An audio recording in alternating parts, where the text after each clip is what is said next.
चिक्कू फटाफट बता दो क्या डाउट है।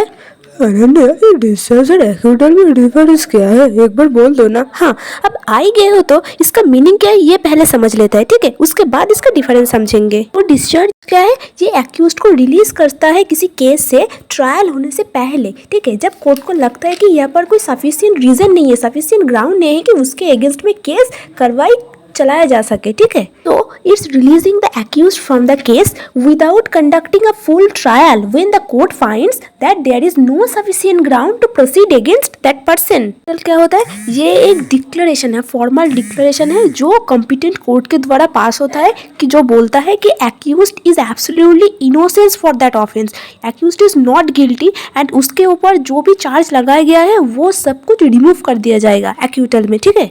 So it's a formal and legal declaration by a competent court that the accused is not guilty of the offence and charge against him. और discharge का मतलब ये नहीं है कि वो पर्सन इनोसेंट हो गया, ठीक है। प्रोसिक्यूशन के पास ऐसा कुछ सॉलिड एविडेंस नहीं है, ओके, इसलिए वो केस को आगे नहीं बढ़ पा रहा है। सो दैट्स वाई डिस्चार्ज दिया गया है, ठीक है। बट इसका मतलब ये नहीं कि वो इनोसेंट हो गया, बट एक्यूटल का मतलब ये है कि वो एकदम इनोसेंट है, he is not guilty of an offence.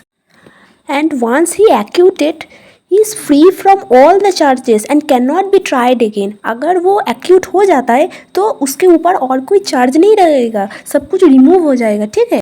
Discharge जो है वो ट्रायल के पहले होता है, जब कोर्ट के पास कोई इनफ ग्राउंड नहीं है कि चार्ज को फ्रेम किया जाए, ठीक है। And acquittal it happens after trial. अगर ट्रायल के बाद जो चार्ज में लिखा गया है अगर वो प्रूफ नहीं होता, so the person can be acquitted and he can be free from all the charges. Chikko, कोई डाउट है और समझ गए हो ना कि एक्यूटल और डिस्चार्ज क्या है और इसका डिफरेंस क्या है। हाँ हाँ, एकदम बिल्कुल समझ गया।